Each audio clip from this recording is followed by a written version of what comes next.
Je viens de finir de visionner la cérémonie d'ouverture des JO de Paris. Je viens d'écrire mon analyse, mon petit décryptage. Aujourd'hui, on va donc revenir sur toute la cérémonie de l'ouverture des JO de Paris, d'un point de vue musical et performance, parce que c'est de ça qu'on parle sur la chaîne. J'avais déjà fait une vidéo sur les 10 dernières cérémonies d'ouverture des JO. Je vous mets une petite pastille là. Et donc, aujourd'hui, je vais analyser notre cérémonie de la France. C'est parti, place à la vidéo. Générique.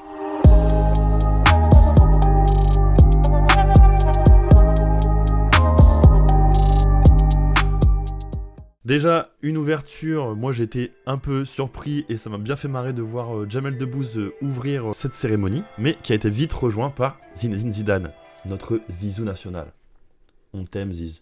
Ça fait plaisir! Mais on va parler maintenant musique. La première grosse performance musicale, c'est évidemment celle de Lady Gaga. On a eu des premiers échos de cette performance il y a quelques jours seulement, pour le coup ils ont plutôt bien gardé le secret et ça a été confirmé, donc on a vu d'abord une paire de jambes arriver et hop, on a découvert que c'était Lady Gaga qui nous a fait un petit show un peu à la French Cancan, etc. Encore une fois on pourrait dire que c'est un peu cliché, mais pareil c'est vraiment la démonstration du Paris-Montmartre, le Moulin Rouge, voilà, qui fait rêver les touristes du monde entier, donc rien à dire, c'était un passage obligé. Tout porte à croire qu'elle était pas en playback, j'ai vraiment essayé de faire attention à ça, mais honnêtement on entend les respirations entre ces phrases, on entend les bruits de pop du micro. Les bruits de pop c'est quand on fait des mots avec des P, par exemple si je le fais très proche du micro, pipi, papa, popo, on entend que le micro pop un petit peu, et ça on l'a entendu dans sa performance live, donc ça c'est le genre de petit détail qui nous montre que c'était vraiment du live, et puis en même dans tous les cas elle a ouvert sa chanson en disant Bonjour Paris, avec un français vraiment plutôt honnête, vraiment plutôt bien. Bonsoir, bienvenue à Paris. Mais voilà, ça c'est le genre de petit détail, ça paraissait être vraiment du live. J'ai regardé, j'ai bien fait attention aussi au placement de ses mains quand elle a joué du piano, et c'était les bonnes notes, c'était les bons placements, etc. Donc tout porte à croire qu'elle a vraiment joué. En tout cas, moi d'un point de vue musical, j'ai trouvé que c'était une belle prestation. Vraiment un très beau premier tableau, fort pour lancer cette cérémonie d'ouverture. Ensuite, on se balade un petit peu partout dans Paris, en passant par les canaux de la Seine et dans des lieux emblématiques de la capitale. On peut aussi souligner le fait que la cérémonie n'a laissé personne sur le côté, en mettant vraiment l'accent sur les différences et sur les minorités, avec une grosse présence de la communauté LGBT, avec des drag queens, des petits tableaux avec les couleurs LGBT, même un plan A3 à un moment, faire on ne sait pas quoi. En tout cas, ça met tout de suite l'accent sur la cérémonie qui était vraiment pleine de diversité et de modernité, et pour ça, on peut que applaudir. Performance suivante, et là pour le coup j'ai pris une vraie claque, et je m'y attendais pas, je pense qu'il y a très peu de gens qui s'y attendaient. C'est tout simplement la présence du plus gros groupe de heavy metal français, qui n'est autre que Gojira.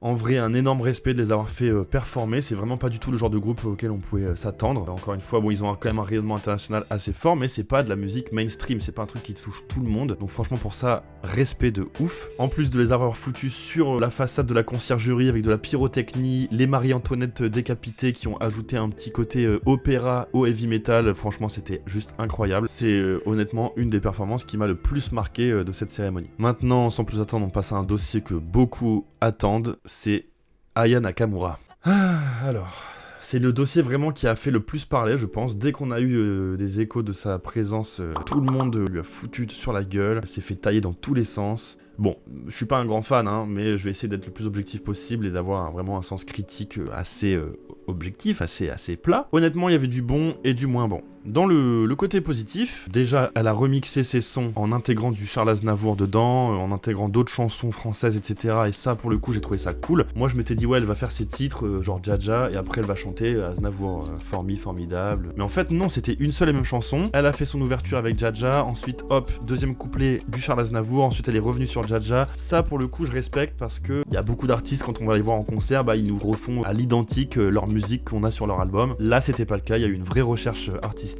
un vrai mash-up bien fait. En plus, elle a été ils se sont rejoints au milieu du pont avec la garde républicaine qui ont aussi chanté. D'ailleurs, j'ai trouvé ça franchement assez marrant d'avoir la garde républicaine qui chante Jaja. Franchement, c'était plutôt marrant et plutôt cool. Franchement, chapeau pour ça, j'ai trouvé ça cool. La petite tenue aussi, pour ceux qui n'auraient pas compris, la petite tenue en référence aux déesses grecques, en hommage aux Jeux Olympiques de la Grèce antique, donc ça pour le coup c'était plutôt bien senti. De manière générale, toutes les tenues, etc. ont été vraiment bien réfléchies. Les petits côtés moins... le playback. Bordel, en plus j'ai vu qu'apparemment elle aurait pris 700 000 balles pour faire ça. 700 000 balles pour faire 3 pas de danse et faire semblant de chanter... C'est le petit point qu'on peut relever. Franchement, elle aurait pu au moins chanter en live. Mais sinon, pour le coup, franchement, j'ai pas grand chose à dire. C'était plutôt réussi. Hein. Comme j'ai dit, je suis pas un grand fan d'Aya, mais on peut que relever que c'est l'artiste féminine la plus écoutée à l'international. La presta, franchement, c'était beau à voir. C'était un beau tableau, encore une fois. Les tenues, tout était plutôt bien réfléchi. Donc franchement, il y a pas grand chose à dire. C'était réussi, quoi. Et puis la pauvre, elle s'est déjà fait suffisamment tailler dans Nouvelle École. Je pense qu'on peut la laisser un peu tranquille, Aya. Elle a tenu la baraque, voilà. Ensuite, on a eu encore une fois des petites balades de bateau avec les pays, etc. Pour le coup, je trouvais que c'était cool parce que les éditions précédentes, généralement, c'était tous les pays qui ont défilé en une seule traite et du coup, ça durait 2 heures. Là, ils ont fait défiler une dizaine de bateaux, une dizaine de pays qui se sont implantés. Hop, on basculait sur un petit moment, un petit show. Il y a eu les mignons, il y a eu le moment, le mec qui fait un peu du parcours et tout avec la flamme, des performances musicales et du coup, ça a rendu la réalisation et le montage, entre guillemets, de la cérémonie qui était plutôt dynamique et qui était pas chiante à voir, quoi. Il y a pas un moment où, t'attends pendant 2 heures que tout le monde défile et fasse coucou à la foule. Ils ont bien articulé le truc et ça franchement c'était cool. Et donc on a eu un beau petit moment assez poétique et hors du temps avec un pianiste qui a joué sur le pont, encore une fois, sous la pluie. Alors on aurait pu se dire que ça pouvait gâcher le moment, mais franchement moi j'ai limite trouvé que ça rajoutait quelque chose. Ça rajoutait un truc encore plus poétique à sa performance avec les petites gouttes d'eau qui perlaient et qui tombaient sur son piano pendant que lui y jouait. Franchement j'ai trouvé ça vraiment magnifique. Ensuite on ne pouvait évidemment pas faire cette cérémonie sans une Marseillaise. Et là encore une fois un moment assez magique et original. Une Marseillaise interprétée par la chanteuse lyrique Axelle Saint-Cyrel sur le toit du Grand Palais. Elle était habillée façon Marianne avec un énorme drapeau français à côté d'elle.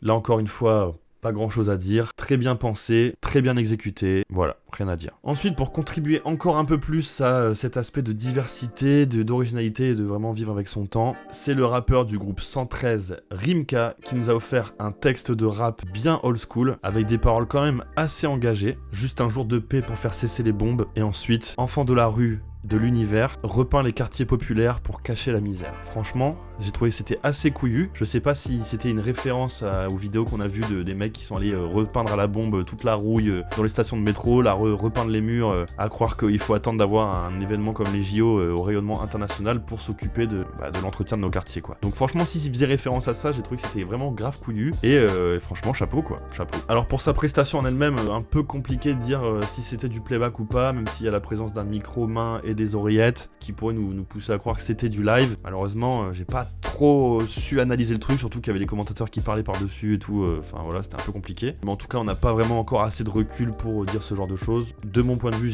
j'avais l'impression que c'était du live, mais encore une fois, je peux pas trop m'avancer là-dessus. Ensuite, un autre tableau assez marquant, avec encore une fois un petit clin d'œil à la Grèce antique, avec Philippe Catherine déguisé en Dionysos, qui nous a fait une chanson sur un des ponts de Paris, encore une fois. Plus de riches, plus de pauvres, quand on redevient tout nu. Un moment léger et plein d'humour, et comme pour Gojira, je trouvais ça vraiment cool de faire performer ce genre d'artistes qui ont apporté vraiment un côté unique et original à la cérémonie. En revanche, du playback.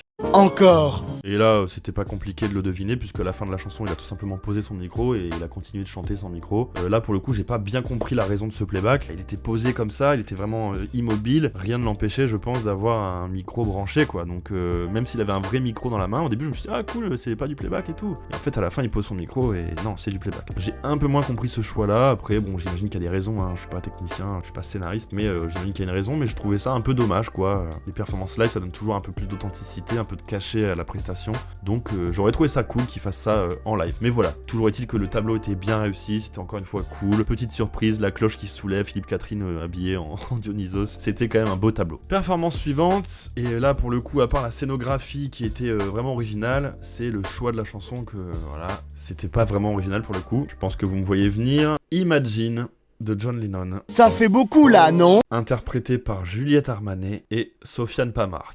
Mais voilà, Imagine, on se le tape quasiment à chaque édition depuis 96 à Atlanta, on se le tape à chaque fois. À croire qu'il n'y a aucune autre chanson qui parle de paix et d'amour et d'unité, voilà. Il y en a d'autres des chansons quand même, j'ai pas trouver autre chose, non? Pour ce qui est de la performance en tant que telle, je pense que c'était du live. Encore une fois, comme pour Lady Gaga, on entendait ses respirations à Juliette Armanet, mais encore une fois, on n'a pas vraiment assez de recul pour certifier et assurer ce genre de choses, donc c'est des infos que je donne avec des pains secs, des petits pains secs, voilà.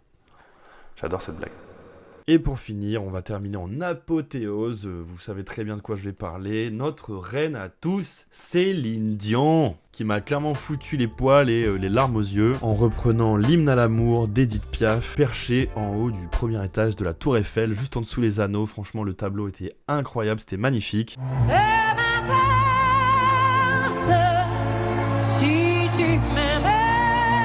Une performance pleine d'émotions puisqu'elle n'avait pas chanté sur scène depuis plus de 4 ans, se battant contre la maladie du syndrome de la personne raide, une pathologie neurologique sans remède connu. C'est dire l'importance de la performance. Aya, prends-en de la graine. Oh non, mais j'avais dit que je mettrais pas de balle perdue à Aya, mais je fais comme ça depuis tout à l'heure. Mais bon, quand même, Céline, elle a 56 ans, ça fait 4 ans qu'elle a pas performé sur scène, elle se bat contre la maladie...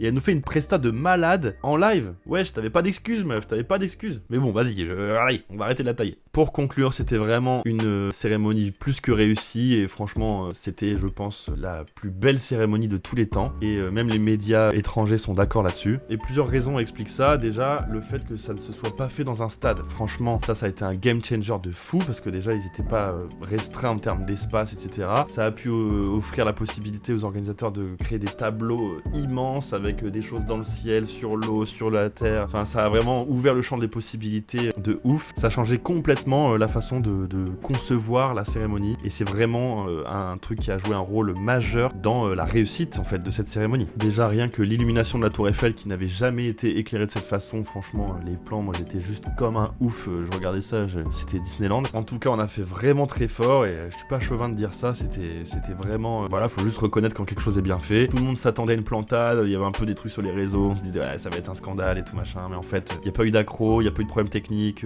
tout s'est bien passé malgré la pluie, ça a limite rajouté un côté encore plus poétique à certaines scènes. Et il faut quand même souligner un truc, c'est que il n'y a pas eu de répétition, enfin il y a eu des répétitions mais qui n'étaient pas en conditions réelles, forcément. Habituellement c'est dans un stade, donc il y avait juste à fermer le stade au public et ils pouvaient faire les répétitions dans les conditions réelles avec des croix au sol, dire bah toi tu te mets là, toi tu te mets là. Et là ils ont pas pu faire ça parce que c'était en plein Paris. J'imagine que chacun a dû répéter dans son coin, mais n'empêche qu'ils ont dû tous performer le jour J, et pour ça, un énorme respect à tous les artistes, les performeurs, même les conducteurs de bateaux qui ont dû respecter des timings et des allures bien précises. Enfin, la coordination de tout ça, franchement, c'était fou, il n'y a pas eu d'accro, pas eu de problème. Très bien réalisé aussi, parce qu'à la télé, ça passait vraiment bien. Le choix des plans, comme j'ai dit, il y avait des plans qui étaient tournés à l'avance, mais qui se fondaient avec la réalité. Enfin, franchement, c'était juste très très bien foutu, et rien à dire. Je suis d'accord avec ça aussi, c'était la plus belle cérémonie d'ouverture des JO de toute l'histoire des Jeux Olympiques. Maintenant, reste à voir si le reste des Jeux Olympiques va être aussi bien organisé, que ce soit la gestion de la foule, la police, enfin la sécurité. On va voir si tout se déroule aussi bien que la cérémonie, en tout cas j'espère. Si vous avez vu ma dernière vidéo sur les 10 dernières cérémonies des JO, j'ai fait une petite analyse du coût des cérémonies et des audiences télé. Alors j'ai essayé de trouver des infos à ce sujet-là. Déjà, sur le coût de la cérémonie, plusieurs chiffres sont sortis. Alors nos amis du Canard Enchaîné et du Monde ont apparemment réussi à obtenir des documents internes à l'organisation et ont révélé que l'organisation de la cérémonie, simplement d'un point de vue